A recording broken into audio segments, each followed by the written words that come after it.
அதிகாரம் 29.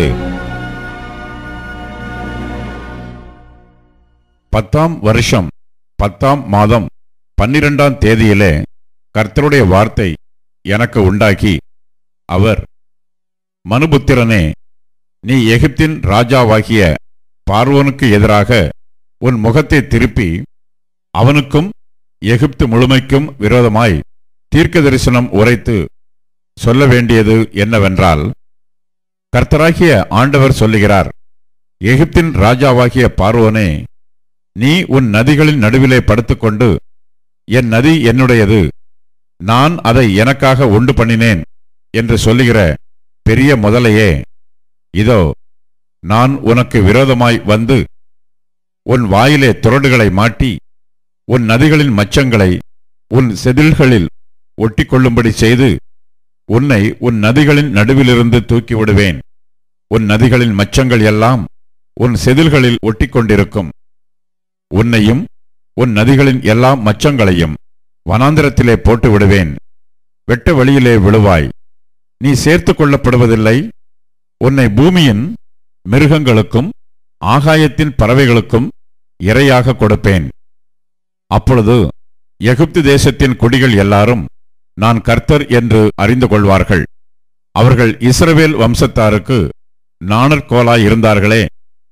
அவர்கள் உன்னை கையிலே பிடிக்கும்போது நீ ஒடிந்து போய் அவர்கள் விலாவையெல்லாம் பிளப்பாய். அவர்கள் உன்மேல் சாயும்போது நீ முறிந்து அவர்கள் இடுப்பு முழுவதையும் மரத்து போக பண்ணுவாய். ஆகையால் கர்த்தராகிய ஆண்டவர் சொல்லுகிறது என்னவென்றால், இதோ நான் உன்மேல் பட்டயத்தை வரப்பண்ணி உன்னில் மனுஷரையும் மிருகங்களையும் சங்காரம் பண்ணுவேன். எகிப்து தேசம் பாழும் வனாந்திரமும் ஆகும். அப்பொழுது நான் கர்த்தர் என்று அறிந்து கொள்வார்கள். நதி என்னுடையது, நான் அதை உண்டாக்கினேன் என்று சொன்னானே. ஆகையால் இதோ நான் உனக்கும் உன் நதிகளுக்கும் விரோதமாக வந்து மிக்தோல் முதல் எத்தியோப்பியாவின் எல்லையிலுள்ள செவனே வரைக்கும் எகிப்து தேசத்தை அவாந்தரமும் பாழுமான வனாந்தரங்களாக்குவேன். மனுஷனுடைய கால் அதை கடப்பதுமில்லை, மிருக ஜீவனுடைய கால் அதை மிதிப்பதுமில்லை. அது 40 வருஷம் குடியேற்றிருக்கும். எகிப்து தேசத்தை பாழாய்ப்போன தேசங்களின் நடுவிலே பாழாய்ப்போக பண்ணுவேன். அதன் பட்டணங்கள் அவாந்தரமாக்கப்பட்ட பட்டணங்களின் நடுவிலே 40 வருஷம் பாழாய் கிடக்கும். நான் எகிப்தியரை ஜாதிகளுக்குள்ளே சிதறடித்து அவர்களை தேசங்களுக்குள்ளே தூற்றிவிடுவேன். கர்த்தராகிய ஆண்டவர் சொல்லுகிறது என்னவென்றால், 40 வருஷம் முடியும் போது நான் எகிப்தியரை அவர்கள் சிதறுண்டிருக்கிற ஜனங்களிடத்திலிருந்து சேர்த்து கொண்டு எகிப்தியரின் சிறையிருப்பை திருப்பி அவர்களை அவர்களுடைய ஜனன தேசமாகிய பத்ரோஸ் தேசத்திலே திரும்பி வர பண்ணுவேன். அங்கே அவர்கள் அற்ப ராஜ்யமாயிருப்பார்கள்.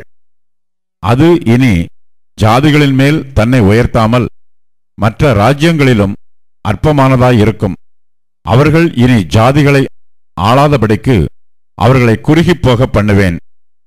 அவர்களின் பிறகே போய் அவர்களை நோக்கிக் கொண்டிருக்கிறதினால் இஸ்ரவேல் வம்சத்தார் எனக்கு தங்கள் அக்கிரமத்தை நினைப்பூட்டாதபடிக்கு இனி அவர்கள் இவர்களுடைய நம்பிக்கையாய் இராமற் போவார்கள்.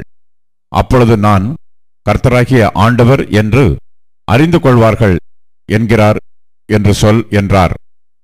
27ஆம் வருஷம் 1ஆம் மாதம் 1ஆம் தேதியிலே கர்த்தருடைய வார்த்தை எனக்கு உண்டாகி, அவர், மனுபுத்திரனே, பாபிலோன் ராஜாவாகிய நேபுகாத் நேச்சார் தீருவின் முன்னே தன் சேனையினிடத்தில் கடும் ஊழியம் வாங்கினான். ஒவ்வொரு தலையும் மொட்டையாயிற்று, ஒவ்வொரு தோள்பட்டையின் தோலும் உரிந்து போயிற்று. ஆனாலும் அவன் தீருவுக்கு விரோதமாகச் செய்த ஊழியத்தினாலே அவனுக்காவது அவன் சேனைக்காவது கூலி கிடைக்கவில்லை. ஆகையால் கர்த்தராகிய ஆண்டவர் சொல்லுகிறது என்னவென்றால், இதோ நான் பாபிலோன் ராஜாவாகிய நேபுகாத் நேச்சாருக்கு எகிப்து தேசத்தை கொடுக்கிறேன். அவன் அதன் ஏராளமான ஜனத்தை சிறைப்பிடித்து அதன் ஆஸ்தியை சூறையாடி அதன் கொள்ளைப் பொருளை எடுத்துக்கொள்வான். இது அவனுடைய சேனைக்கு கூலியாயிருக்கும். அவன் அதிலே செய்த வேலைக்கு எகிப்து தேசத்தை நான் அவனுக்கு கூலியாக கொடுத்தேன். எனக்காக அதை செய்தார்கள் என்று கர்த்தராகிய ஆண்டவர் சொல்லுகிறார். அந்நாளிலே நான் இஸ்ரவேல் வம்சத்தாரின் கொம்பை முளைக்க பண்ணி அவர்கள் நடுவிலே தாராளமாய் பேசும் வாயை உனக்கு கட்டளையிடுவேன். அப்பொழுது நான் கர்த்தர் என்று அறிந்து கொள்வார்கள் என்றார்.